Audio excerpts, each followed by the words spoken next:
तो देखो इस वीडियो में हम लोग क्लास 10 का ट्रिगोनोमेट्री चैप्टर है ना,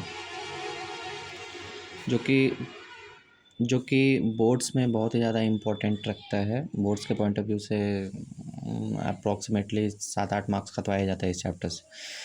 तो ये 15 से 20 मिनट में हम लोग इसको सारा का सारा कॉन्सेप्ट बहुत ईजी वे में मैं तुमको समझाने का कोशिश करूँगा।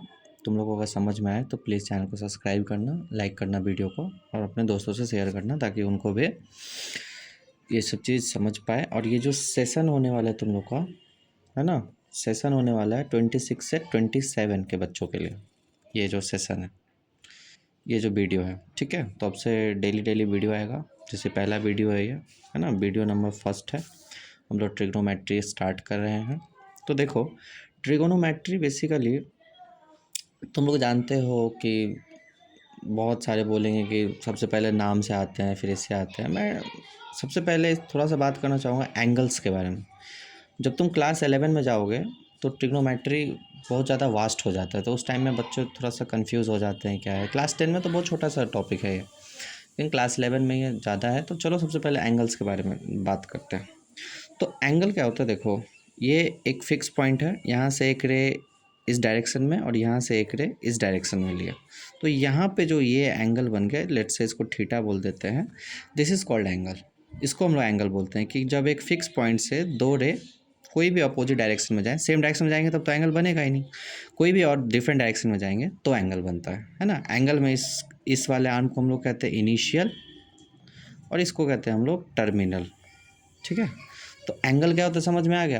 तो बेसिकली ट्रिगोनोमेट्री में हम लोग एंगल्स पे खेलने वाले हैं, है ना। सारा जो भी बात हम लोग करेंगे एंगल पे बात करेंगे। एंगल सबसे मोस्ट इम्पॉर्टेंट थिंग है ट्रिगोनोमेट्री में।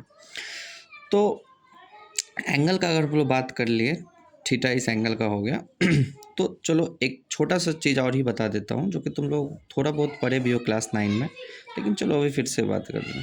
इसको हम लोग कार्टेशियन प्लेन बोलते हैं, है ना। तो देखो एक होता है तुम्हारा क्लॉकवाइज, है ना, क्लॉक वाइज, और एक होता है आपका एंटी क्लॉक वाइज।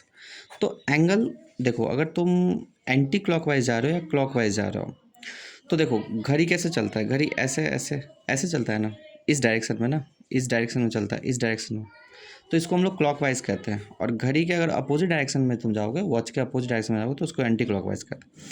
तो यहाँ पे इस डायरेक्शन को हम लोग बोलेंगे, ये हो गया आपका क्लॉक वाइज डायरेक्शन, ठीक है। और अगर तुम ऐसे जा रहे हो, ऐसे जा रहे हो, तो इसको बोलेंगे एंटी क्लॉकवाइज। तो एंगल भी जब क्लॉकवाइज लिया जाएगा, तो देखो एंगल जो होता है आपका, एंगल ये पॉजिटिव भी हो सकता है और निगेटिव भी हो सकता है, ठीक है। पॉजिटिव एंगल किसको बोलेंगे, जब आप क्लॉकवाइज जाओगे तब, जब आप क्लॉकवाइज जाओगे तब पॉजिटिव एंगल बोलेंगे, और जब आप एंटी क्लॉकवाइज जाओगे तो इसको, है ना, नेगेटिव एंगल बोलता है। तो देखो यहाँ से लेके यहाँ तक ये एक राइट एंगल ट्रायंगल है, तो ये 90 डिग्री, इसको तुम 0 डिग्री बोल दो, है ना। फिर यहाँ से एक स्ट्रेट लाइन बन जाता है, तो ये 180 डिग्री होता है। फिर यहाँ से एक और हो जाता है तो 90 180, फिर यहाँ पे तुम 90 देख रहे हो, तो 90 जोड़ोगे 180 में तो आएगा 270 डिग्री, ठीक है। और फिर यहाँ से ऐसे जाओगे तो ये हो जाएगा 360 डिग्री। तो बेसिकली एक रफ आइडिया मैं तुमको एंगल्स का दे दिया हूँ, है ना। वापस से हम लोग जब पूरा एक कंप्लीट रेवोल्यूशन हो जाता है तो वो 360 डिग्री होता है, ठीक है। क्योंकि मैं ये इसलिए बताया हूँ कि 11 में जाओगे तो यहीं से शुरू होगा ट्रिग्नोमेट्री, तो एक आइडिया रहना चाहिए क्लास 10 में भी मेरे अकॉर्डिंग, थोड़ा बहुत पता रहना चाहिए 11 का भी, ठीक है। अब आते हैं क्लास 10 पे। चलो तो नाम से मैं भी पहले बता देता हूँ जैसे बाकी के टीचर्स बताते हैं, ट्रिगोनोमेट्री। तो देखो ट्रिगोनोमेट्री का क्या है कि ट्रिग्नोमेट्री में हम लोग बात करते हैं, देखो नाम से ही क्लियर है, ट्री का मतलब होता है 3, है ना, गोनो का मतलब होता है साइड्स, गॉन का मतलब जानते ही हो, पॉलीगॉन, हेक्सागॉन, डेकागॉन, कुछ भी नाम होता है तो उसका साइड्स मतलब होता है, और मेट्री का मतलब होता है मेज़रमेंट, ठीक है। तो इसमें 3 साइड्स होगा, उसका हम लोग मेज़रमेंट करना है। ये बेसिकली मैथ्स का ब्रांच में आता है जहाँ पर हम लोग इनडायरेक्ट मेज़रमेंट करते हैं, ठीक है। इनडायरेक्ट मेजरमेंट क्या होता है, फॉर एग्जांपल यहाँ से लेके सन का डिस्टेंस तुमको पता है कि कुछ करोड़ किलोमीटर्स है, क्या एग्जैक्टली में तुम टेप लेके गए थे मेजरमेंट करने के लिए, नहीं गए थे, तो हम लोग मैथ्स के हेल्प से निकालें वो डिस्टेंस, तो उसको कहते हैं इनडायरेक्ट मेजरमेंट, जहाँ पे हम लोग डायरेक्टली उसको मेजरमेंट नहीं करते हैं फॉर सर्टेन स्टैंडर्ड क्वांटिटीज़, ठीक है। तो 3 साइड्स का मेजरमेंट हम लोग करते हैं। अब 3 साइड्स है, तुम लोग समझ ही गए होगे, बहुत समझदार हो, कि 3 साइड्स कौन से फिगर में होता है। तो 3 साइड्स होता है अपने ट्राइंगल्स में, है ना। तो हम लोग जो 3 साइड्स लेते हैं, दिस इज इन ट्राइंगल। और ट्राइंगल में भी we will take a special type of triangle, this is called right angle triangle. What is right angle triangle? There are many types of triangle, हम उस पर बात नहीं करेंगे, बट राइट एंगल ट्राइंगल क्या होता है, जिसमें एटलीस्ट एक एंगल आपका 90 डिग्री का होगा, है ना। This is called right angle triangle. If one angle is 90 degree and rest of the other angles are may be whatever, तो इसको बोलते हैं राइट एंगल ट्राइंगल। अब राइट एंगल ट्राइंगल में ये साइड अपना हाइपोटेनस होगा, इसको हम लोग परपेंडिकुलर कहते हैं, इसको हम लोग बेस कहते हैं। हाइपोटेनस, परपेंडिकुलर और बेस। अब हाइपोटेनस कैसे बोलेंगे? जो 90 का अपोजिट वाला साइड होता है, दिस इज कॉल्ड हाइपोटेनस। बाकी तुम परपेंडिकुलर बेस किसी को भी बोल सकते हो, this is not matter, but ये कॉन्स्टेंट होगा कि जो 90 का अपोजिट साइड होगा, it is always hypotenuse, and hypotenuse is the greatest side in this right angle triangle. और बचपन से थ्योरम पढ़ते आए हो, पाइथागोरस थ्योरम पता ही होगा, जो h² = p² + b² होता है ना। तो ट्रिग्नोमेट्री में क्या ऐसा हुआ कि हम लोग को ट्रिग्नोमेट्री पढ़ना पड़ रहा है। पाइथागोरस थ्योरम तो हम लोग क्लास 6, 7, 8, 9 तक में हर एक क्लास में ऑलमोस्ट पढ़े ही हैं, 10 में भी पढ़ रहे हैं, लेकिन 10 में इस चैप्टर का नाम ट्रिग्नोमेट्री डाल दिया है। क्यों? तो देखो, इसमें क्या होगा कि कोई भी मान लो गिवन एक साइड दिया रहेगा, कोई भी एक एंगल गिवन रहेगा, तुमको बाकी का साइड्स और एंगल निकालना रहेगा, है ना। तो हम लोग जो जूनियर क्लासेस में बात करते थे, उसमें बस साइड्स का ही बात होता था, लेकिन यहाँ पे एंगल आ गया है। This is the major difference, इसलिए मैंने थोड़ा बहुत शुरू में पहले तुमको एंगल के बारे में बता दिया, ठीक है। अब ट्रिग्नोमेट्री रेशियो बहुत सारे हैं, टोटल ट्रिग्नोमेट्री, अगर अब हम लोग टॉपिक पे आते हैं, that is called trigonometry ratio, okay.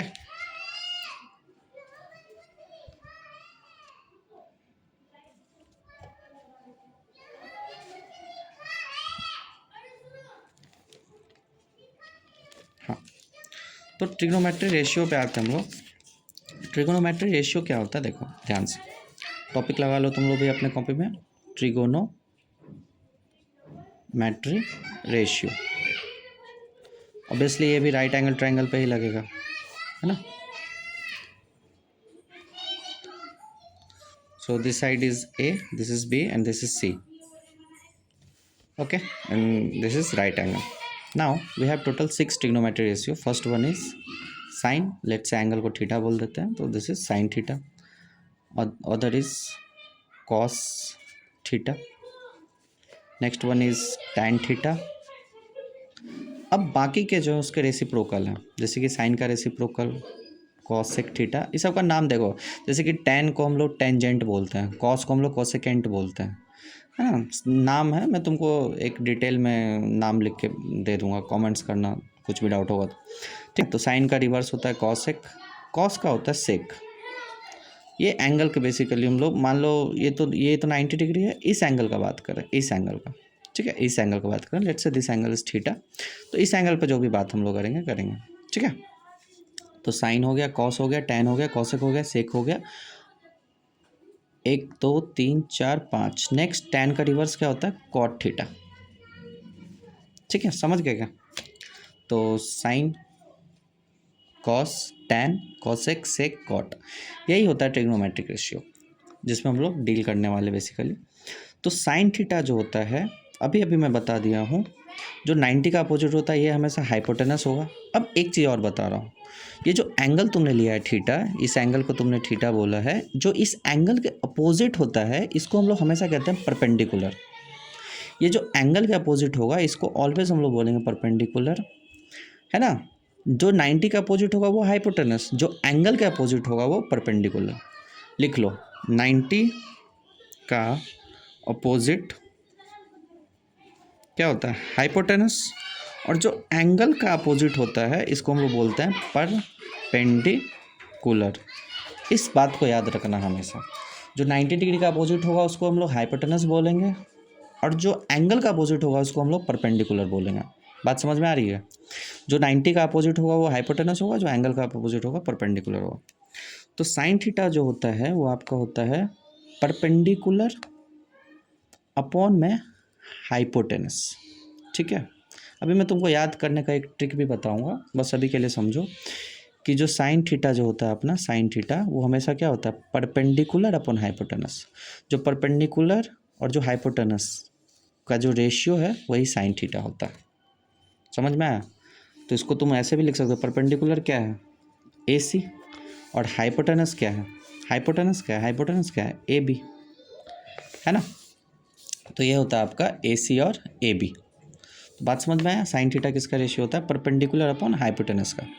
Cos theta किसका होता है बताओ जल्दी, कॉस थीटा किसका होता है? कॉस थीटा होता है आपका बेस। तो देखो ये तो परपेंडिकुलर होगा, ये हाइपोटेनस होगा। परपेंडिकुलर क्यों हुआ? क्योंकि थीटा का अपोजिट है, थीटा का अपोजिट है, एंगल का अपोजिट को परपेंडिकुलर बोलेंगे। तो कॉस थीटा आपका होता है बेस, है ना, बेस। इसको हम लोग बेस बोलते हैं। चलो स्मॉल बी बोल देते हैं क्योंकि कैपिटल बी यहाँ पे यूज़ किए हुए हैं। Small B, base upon hypotenuse. ठीक है, इसको भी स्मॉल एच बोल देते हैं। चलो बेस अपॉन हाइपोटेनस।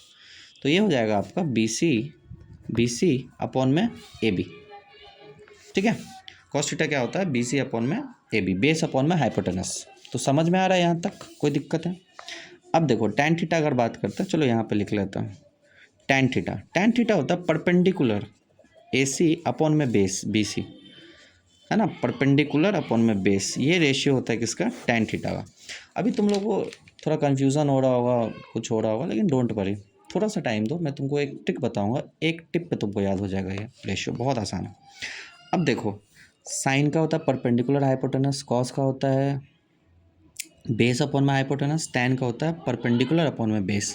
अब बाकी का जो तुम्हारा कॉसेक हो गया, सेक हो गया, कॉट हो गया। कॉट का नाम है कोटे टेंजेंट, है ना, कॉसेक का है थोड़ा और दूसरा नाम सेक का है, सेकेंट इसको बोलते हैं। तो ये सब डिफरेंट डिफरेंट नेम्स हैं, मैं तुमको लिख के दे दूंगा, डोंट वरी। अब देखो जो साइन का उल्टा कॉसेक होता है, तो जैसे साइन का पी बाई एच है, तो कॉसेक का क्या होगा बताओ तो? H by P. समझ गया क्या? H by P. Sec, sec किसका उल्टा? कॉस का क्या है? बी बाई एच, तो इसका क्या हो जाएगा? H by B. कॉट किसका उल्टा? टैन का, तो टैन का क्या हो जाएगा? B by P. तो बस तुमको साइन का, कॉस का और टैन का याद रखना, बाकी ये सब जस्ट उसका रेसिप्रोकल है। रेसिप्रोकल समझते हो ना, उसका रिवर्स, उसका उल्टा। तो एक बार मेरे साथ रिपीट करना, ठीक है, रिपीट करते रहना। क्लास में ऐसा नहीं है कि बस वीडियोस होते हुए देख रहे हो, कॉपी पेन लेके एक सही प्रॉपर जगह पे जो जो मैं बोलता हूँ रिपीट करना। साइन होता है परपेंडिकुलर अपॉन हाइपोटेनस, कॉस होता है बेस अपॉन में हाइपोटेनस, टैन होता है परपेंडिकुलर अपॉन में ये बेस, और बाकी का जो आपका तीनों है ये तीनों जस्ट उसका रेसिप्रोकल होता है। तो यही था तुम्हारा ट्रिगोनोमेट्रिक रेशियोज, ट्रिगोनोमेट्रिक रेशियोज। ठीक है, ट्रिग्नोमेट्रिक रेशियोज यही था तुम्हारा। अब देखो इसको हम लोग, एक सिंपल सा बात है, इसको याद कैसे करना है, तो हम लोग ऐसे ही बोलते हैं कि पंडित बद्री प्रसाद हर हर बोले सोना चांदी तोले ऐसे हम लोग याद रखते हैं इसको। ठीक है, देखो पंडित बद्री प्रसाद हर हर बोले सोना चांदी तोले। तो P for Pandit, B for Badri, P for again Prasad, H for Har Har, है ना, double H for Har Har, B for बोले एंड सोना चांदी तोले। तो देखो साइन का हो गया पी बाई एच, कॉस का हो गया बी बाई एच, टैन का हो गया पी बाई बी। ठीक है, तो ये हो गया तुम्हारा ट्रिक, ये हो गया तुम्हारा ट्रिक, एक लाइन में याद रखना है। बाकी सर कॉसेक से का कॉट का बताइए, तो कॉसेक क्या हो जाएगा? साइन का उल्टा एच बाई पी। कॉस का क्या हो जाएगा? H by B. अपना कॉट का क्या हो जाएगा? ये बी बाई पी। तो यही तो है आपका रिवर्स, समझ रहे हो? तो ये था तुम्हारा ट्रिक, क्या था? पंडित बद्री प्रसाद हर हर बोले सोना चांदी तोले। याद रखना, पंडित बद्री प्रसाद हर हर बोले सोना चांदी तोले। तो आई होप कि तुमको एंगल क्या होता है समझ में आया होगा। ट्रिगोनोमेट्री बेसिकली जो क्लास 10th में वो लोग पढ़ेंगे वो राइट एंगल के लिए पढ़ेंगे। अब क्यों पढ़ेंगे? राइट एंगल ट्रायंगल क्या होता है कि एक एंगल 90 डिग्री होगा और उसमें एक रिलेशन होता है कि हाइपोटेनस का स्क्वायर इक्वल टू परपेंडिकुलर का स्क्वायर और बेस का स्क्वायर होता है। हाइपोटेनस का स्क्वायर क्या होता है? परपेंडिकुलर स्क्वायर प्लस बेस का स्क्वायर। ठीक है, फिर हम लोग नेक्स्ट चीज़ में डिस्कस किए कि what is trigonometric ratios in right angle. तो एक एंगल को हम लोग लेट्स से थीटा एज्यूम किए, है ना। अब जो थीटा के अपोजिट होता है वो परपेंडिकुलर होता है, और जो 90 के अपोजिट होता है वो हाइपोटेनस होता है। टोटल 6 ट्रिग्नोमेट्रिक रेशियो अपने को पढ़ने हैं, sine cos tan cosec sec और कॉट। तो साइन कॉस टैन का याद रखना है पंडित बद्री प्रसाद हर हर बोले वाले ट्रिक से, और ये रेशियोज़ याद रखना है। अब इसका यूज़ कहाँ पे होगा, तो क्वेश्चंस हम लोग देखते हैं कि क्वेश्चंस में इसका यूज कैसे होता है, सो डैट आप लोग भी समझ पाओ कि क्वेश्चंस में इसका यूज कहाँ पे होता है। ठीक है, तो चलिए अब क्वेश्चंस पे चलते हैं हम लोग। तो क्वेश्चंस का मैं एक सेपरेट से वीडियो लाऊंगा, अभी जस्ट ऐसे ही एक एग्जांपल के लिए तुमको बता देता हूँ। ठीक है, कि ये ट्रिग्नोमेट्रिक रेशियोज कैसे काम में होता है।